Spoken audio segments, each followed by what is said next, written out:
ഭാഗം 11 തുടർച്ച. ഹെർബർട്ടും ഞാനും കൂടി കപ്പൽ യാത്രയുടെ സമയമൊക്കെ അറിഞ്ഞു വന്നു. ജാഗേഴ്സ് പാസ്പോർട്ട് തയ്യാറാക്കിയിരുന്നു. രാവിലെ 8:30 ബോട്ടിൽ ഞങ്ങൾ കയറി. മഗ്വിച്ചിൻ്റെ വേഷവിധാനങ്ങളിൽ അദ്ദേഹം വേറൊരാളായി. ആസൂത്രണം ചെയ്ത പോലെയൊക്കെ കാര്യങ്ങൾ നീങ്ങുന്നുണ്ട്. ഞങ്ങളുടെ ബോട്ട് നീങ്ങി. Hamburg steamer 1:30-ക്കാണ്. അതിൻ്റെ സ്ഥാനത്തെത്തിയ ഞങ്ങൾ കാത്തുനിന്നു. ഒരു ബോട്ട് ഞങ്ങളുടെ ഭാഗത്തേക്ക് അതിവേഗം വരുന്നത് ഞങ്ങൾ കണ്ടു. അതിൽ ഒരാൾ എന്തൊക്കെയോ നിർദ്ദേശങ്ങൾ കൊടുക്കുന്നുണ്ട്. ബോട്ട് ഞങ്ങൾക്ക് നേരെ തന്നെയാണ് വരുന്നത്. ഞങ്ങൾക്ക് എങ്ങോട്ടും പോകാൻ കഴിയാത്ത അവസ്ഥയാണ്. നിമിഷ നേരം കൊണ്ട് ബോട്ട് ഞങ്ങളുടെ അടുത്തെത്തി. അതിൽ നിന്നും ചാടിയിറങ്ങിയ ആളെ എനിക്ക് ഓർമ്മ വന്നു. ശ്മശാനത്തിൽ കണ്ട മറ്റൊരാൾ. അത് കോംബിസൺ ആയിരുന്നു. മഗ്വിച്ച് ഓടാൻ തയ്യാറായില്ല. അലറിക്കൊണ്ട് കോംബിസൻ്റെ മേൽ ചാടി വീണു. കോംബിസൺ വന്ന ബോട്ടിലുണ്ടായിരുന്നവർ പോലീസുകാരായിരുന്നു. വഴക്കിന് അവസരം കൊടുക്കാതെ പോലീസ് മഗ്വിച്ചിനെ അറസ്റ്റ് ചെയ്തു. അദ്ദേഹം തളർന്നുപോയി. പോലീസുകാർ വന്ന ബോട്ടിൽ തന്നെ മഗ്വിച്ചിനെ കൊണ്ടുപോയി. ഞങ്ങളുടെ പദ്ധതി പരാജയപ്പെട്ടു. മഗ്വിച്ചിൻ്റെ കൂടെ പോകാൻ ഓഫീസർമാർ എന്നെ അനുവദിച്ചു. മഗ്വിച്ചിന് ശരീരമാകെ വേദനിക്കുന്നുണ്ട്. ശ്വാസോച്ഛ്വാസത്തിന് പോലും വല്ലാതെ ബുദ്ധിമുട്ടുകയാണ്. അദ്ദേഹത്തെ എനിക്ക് വെറുക്കുവാൻ കഴിഞ്ഞില്ല. കുറ്റവാളിയായും കാണാനായില്ല. വേട്ടയാടപ്പെട്ട് മുറിവേറ്റ് ബന്ധനസ്ഥനായ ഒരു വൃദ്ധൻ സ്വയം അപകടത്തിൽ ചാടി എന്നേ എനിക്ക് തോന്നുന്നുള്ളൂ. ഹൃദയം നിറയെ സ്നേഹമുള്ള എന്നോട് നന്ദിയുള്ള മഹാമനസ്കനാണ് അദ്ദേഹം. ജോവിനോട് ഞാൻ കാണിച്ച നന്ദികേട് ഓർക്കുമ്പോൾ അദ്ദേഹം എത്രയോ ഉയരത്തിലാണ്. വേദന കൊണ്ട് പുളയുന്ന അദ്ദേഹത്തിൻ്റെ ജീവൻ അപകടത്തിലാണ്. അദ്ദേഹം സുഖം പ്രാപിക്കട്ടെ എന്ന് ഇപ്പോൾ ഞാൻ ആഗ്രഹിക്കുന്നില്ല. ശിക്ഷിക്കപ്പെടുന്നതിനേക്കാൾ നല്ലത് മുറിവുകൾ കൊണ്ട് മരണപ്പെടുകയാണ്. ഞാൻ അദ്ദേഹത്തിൻ്റെ അടുത്തിരുന്നു.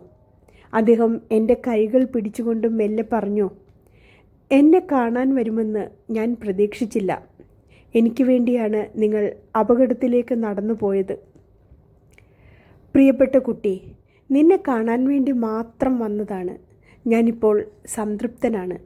എൻ്റെ പ്രിയപ്പെട്ട കുട്ടിയെ ഞാൻ കണ്ടു. അവനെ ഞാനൊരു വലിയവനാക്കി. അവന് സമ്പത്തുണ്ട്. മറ്റുള്ളവരുടെ ആദരവ് നേടി ഇനി എൻ്റെ കുട്ടിക്ക് ജീവിക്കാം. അദ്ദേഹത്തിൻ്റെ പ്രതീക്ഷകൾ സഫലമാവുകയില്ല. ഇനി അദ്ദേഹം സമ്പാദിച്ചതൊക്കെ അധികാരികൾ കൊണ്ടുപോകും. ആ വിവരം അദ്ദേഹത്തെ അറിയിച്ചാൽ മനസ്സ് തകർന്നു പോകും. അദ്ദേഹം അവശ്യമായ നിലയിൽ എന്നോട് പറഞ്ഞു,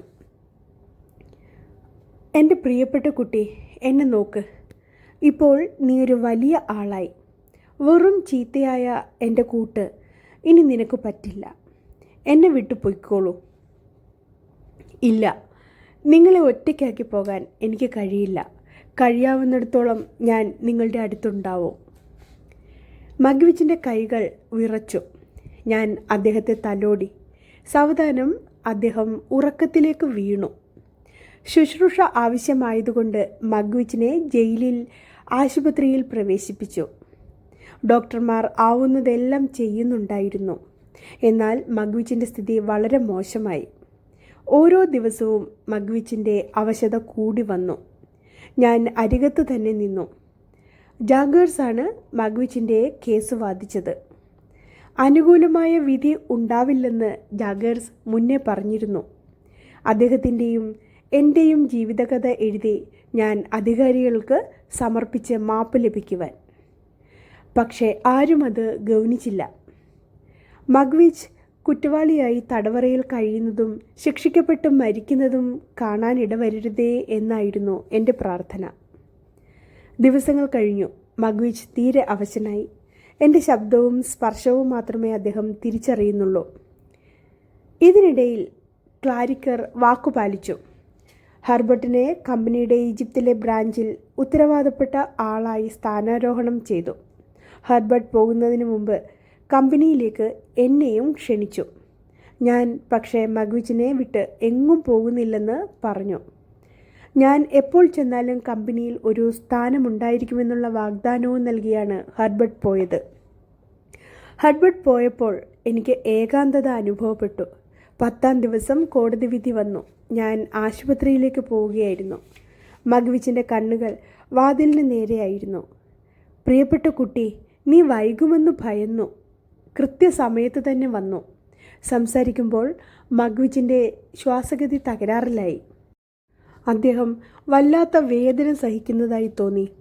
പിന്നെ പുഞ്ചിരിച്ചു. ഞാൻ അദ്ദേഹത്തിൻ്റെ ചെവിക്കടുത്ത് പറഞ്ഞു, നിങ്ങൾ സ്നേഹിച്ച നിങ്ങളുടെ കുഞ്ഞ് വലുതായി, ഇപ്പോഴും ജീവിച്ചിരിപ്പുണ്ട്. ഞാൻ അവളെ സ്നേഹിക്കുന്നു. അദ്ദേഹം എൻ്റെ കയ്യിൽ മുറുകെ പിടിച്ചു. എന്തോ പറയാൻ ശ്രമിച്ചു. പക്ഷേ ആ ശബ്ദം നിലച്ചുപോയി. ഞാൻ ഏകനായി. ജോവിൻ്റെയും ബിഡ്ഡിയുടെയും അടുത്ത് പോകുവാൻ എനിക്ക് സമയമായി. ഭാഗം 12. ഒറ്റയ്ക്കായപ്പോൾ ഞാൻ എന്നെക്കുറിച്ച് തന്നെ ആലോചിച്ചു. പെട്ടെന്നാണ് ഞാൻ കടുത്ത ശരീരവേദനയ്ക്കും പനിക്കും അടിമപ്പെട്ടത്. എന്നെ പരിചരിക്കാൻ ആരുമില്ല. എന്തൊക്കെയോ ചിന്തകളിൽ ഞാൻ വിഷമിച്ചു. ചിലപ്പോൾ ബോധം നഷ്ടപ്പെട്ടു. ഒരു ദിവസം ഞാൻ കിടക്കുകയായിരുന്നു. അപ്പോൾ 2 പേർ വന്ന് എന്നെ കുലുക്കി വിളിച്ചു. ആരാ നിങ്ങൾ? കടം വാങ്ങിയത് അടച്ചു തീർക്കാത്തതുകൊണ്ട് അറസ്റ്റ് ചെയ്യാൻ വന്നതാണ്. എഴുന്നേൽക്കാൻ ഞാൻ ശ്രമിച്ചു. സാധിക്കുന്നില്ല. ഞാൻ ബോധം കെട്ടുപോയി. ബോധം വരുമ്പോൾ അവർ പോയിരുന്നു. പനി വിട്ടുമാറിയില്ല. വിചിത്രങ്ങളായ സ്വപ്നങ്ങളാണ് ഞാൻ കാണുന്നത്. എല്ലാ സ്വപ്നങ്ങൾക്കുമിടയിൽ ഒരു മുഖം തെളിഞ്ഞു വരുന്നുണ്ട്. മറ്റെല്ലാ മുഖങ്ങളും മറഞ്ഞു പോകുന്നുണ്ടെങ്കിലും ഒരു മുഖം മാത്രം മറയാതെ നിൽക്കുന്നു. അത് ജോവിൻ്റെ മുഖമാണ്. ജോ എൻ്റെ അടുത്ത് തന്നെ നിൽക്കുന്നതായിട്ടാണ് എനിക്ക് അനുഭവപ്പെടുന്നത്. ഒരു ദിവസം ഞാൻ ചോദിച്ചു, ജോ ആണോ ഇത്? ഞാൻ തന്നെയാണ് കുട്ടി. എന്നെ ചീത്ത പറയൂ, എന്നോട് ദേഷ്യപ്പെടൂ, എന്നെ അടിക്കൂ, നിങ്ങളുടെ ഹൃദയം തകർത്ത എന്നോട് പ്രതികാരം ചെയ്യൂ. ജോവിൻ്റെ കണ്ണുകൾ നിറഞ്ഞു. നീ ഇപ്പോഴും എൻ്റെ പഴയ പിപ്പ് തന്നെയാ. ആരോ കൊടുത്തയച്ച ഒരെഴുത്തിലാണ് പിപ്പ് അസുഖമായി കിടപ്പിലാണെന്നറിയുന്നത്. ജോ എൻ്റെ അടുത്തുള്ളത് വളരെ ആശ്വാസമായി തോന്നി. ജോവിൻ്റെ തണലിൽ പഴയ ചെറിയ കുട്ടിയായ പിപ്പായി മാറി ഞാൻ. നിറഞ്ഞ കാരുണ്യവും സ്നേഹവുമുള്ള ജോവിൻ്റെ മനസ്സ് എൻ്റെ ആരോഗ്യം വീണ്ടെടുത്തു തന്നു. ഞങ്ങൾ പഴയ കാര്യങ്ങളൊക്കെ ഓർത്ത് സംസാരിക്കാൻ തുടങ്ങി. ഹവിഷാം പൊള്ളലേറ്റതിനെ തുടർന്ന് ആരോഗ്യം മോശമായി മരണത്തിന് കീഴടങ്ങി. അവരുടെ സ്വത്തിൻ്റെ വലിയൊരു ഭാഗം എസ്റ്റല്ലയുടെ പേരിൽ എഴുതി വച്ചിരുന്നു.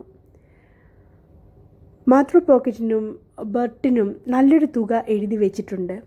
അത് കേട്ട് ഞാൻ വളരെയധികം സന്തോഷിച്ചു. എനിക്ക് അസുഖമായപ്പോഴൊക്കെ പിപ്പ് പിപ്പ് എന്ന് വിളിച്ച ജോ എൻ്റെ ആരോഗ്യം മെച്ചപ്പെട്ടു വന്നപ്പോൾ അത് സർ എന്ന് മാറ്റിയതായി ഞാൻ ശ്രദ്ധിച്ചു. അല്പ ദിവസങ്ങൾ കഴിഞ്ഞു. സാർ വിളി വേണ്ട എന്ന് ജോവിനെ ഞാൻ ധരിപ്പിച്ചു. ഒരു ദിവസം രാത്രി സംസാരിച്ചുകൊണ്ടിരിക്കെ ജോ ചോദിച്ചു, ഇപ്പോൾ സുഖം തോന്നുന്നുണ്ടോ? എൻ്റെ അസുഖമൊക്കെ മാറി ജോ. നിങ്ങളില്ലായിരുന്നുവെങ്കിൽ എത്ര നന്ദി പറഞ്ഞാലും മതിയാവില്ല. ജോ എൻ്റെ പുറത്ത് തട്ടി ശുഭരാത്രി പറഞ്ഞു. രാവിലെ ഞാൻ എഴുന്നേറ്റപ്പോൾ ജോവിനെ കാണുന്നില്ല. മേശമേൽ ഒരു കുറിപ്പ് കണ്ടു. പ്രിയപ്പെട്ട പിപ്പ്, ഞാൻ പോകുന്നു. ഇനി ജോവില്ലാതെ പിപ്പിന് എല്ലാം ചെയ്യാൻ സാധിക്കും.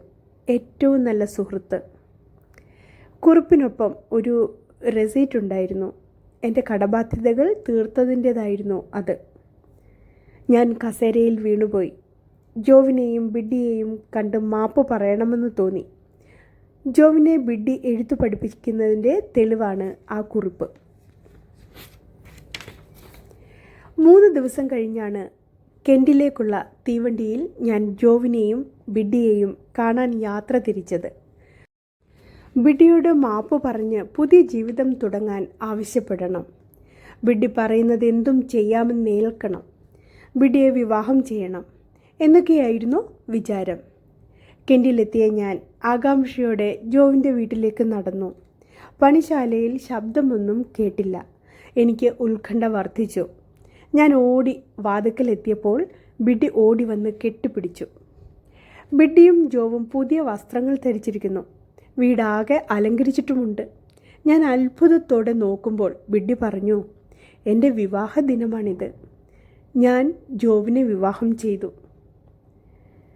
എന്നെ കണ്ടതിൽ അവർക്കുള്ള സന്തോഷത്തിന് അതിരില്ല, പ്രത്യേകിച്ച് അവരുടെ വിവാഹ ദിനത്തിന്. ഞാൻ ബിഡ്ഡിയോട് പറഞ്ഞു, നിനക്ക് ഏറ്റവും നല്ല ഭർത്താവിനെയാണ് കിട്ടിയിരിക്കുന്നത്. ജോവിൻ്റെ കൈ പിടിച്ച് ഞാൻ പറഞ്ഞു, ജോ, നിങ്ങൾക്ക് ഏറ്റവും നല്ല ഭാര്യയെ കിട്ടിയിരിക്കുന്നു. ഞാൻ ചെയ്തു കൂട്ടിയ തെറ്റുകൾക്കൊപ്പം 2 പേരോടും ഞാൻ മാപ്പ് പറഞ്ഞു. ഒടുവിൽ ഞാൻ കരഞ്ഞുപോയി. മണിക്കൂറുകളോളം അവിടെ കഴിഞ്ഞ ശേഷം ഞാൻ ലണ്ടനിലേക്ക് തിരിച്ചു പോന്നു. ലണ്ടനിലുള്ള എൻ്റേതായ എല്ലാം ഞാൻ വിറ്റു. ശേഷിച്ച എല്ലാ കടബാധ്യതകളും തീർത്തു.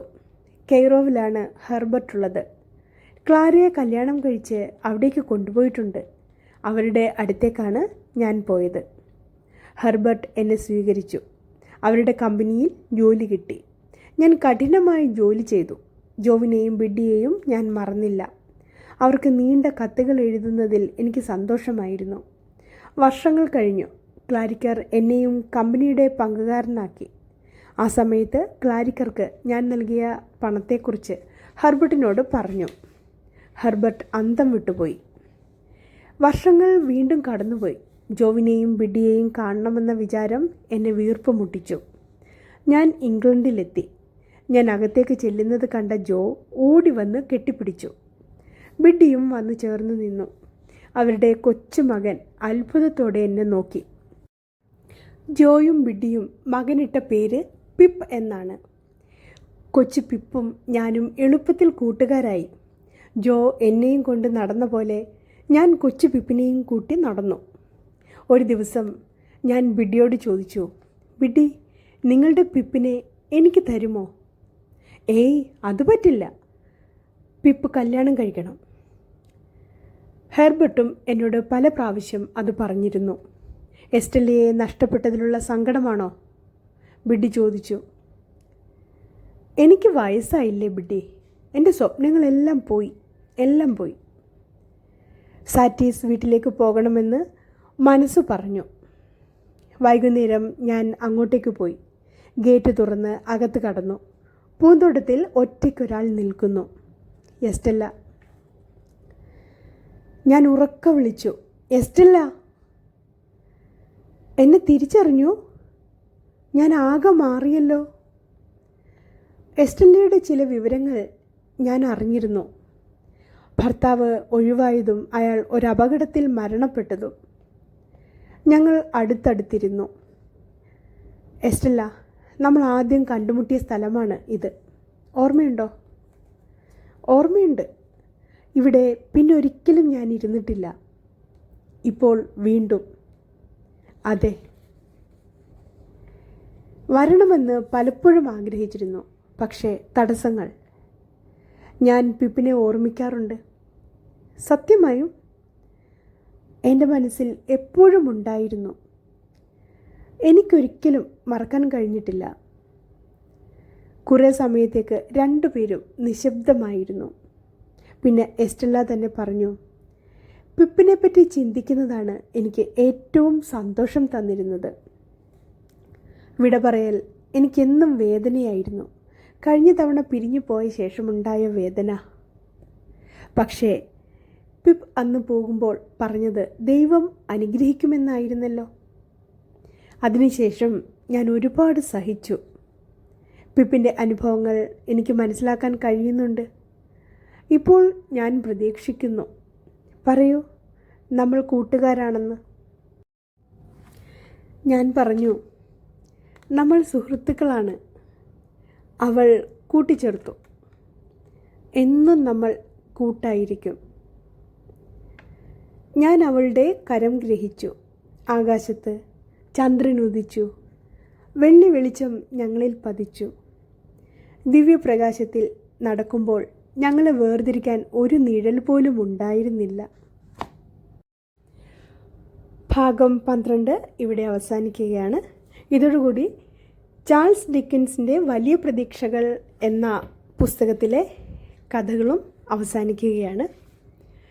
ഞാൻ വായിച്ച് അവതരിപ്പിച്ച ഈ കഥ ഏവർക്കും ഇഷ്ടപ്പെട്ടുവെങ്കിൽ ലൈക്ക് ചെയ്യുവാനും ഷെയർ ചെയ്യുവാനും സബ്സ്ക്രൈബ് ചെയ്യുവാനും മറക്കില്ലല്ലോ.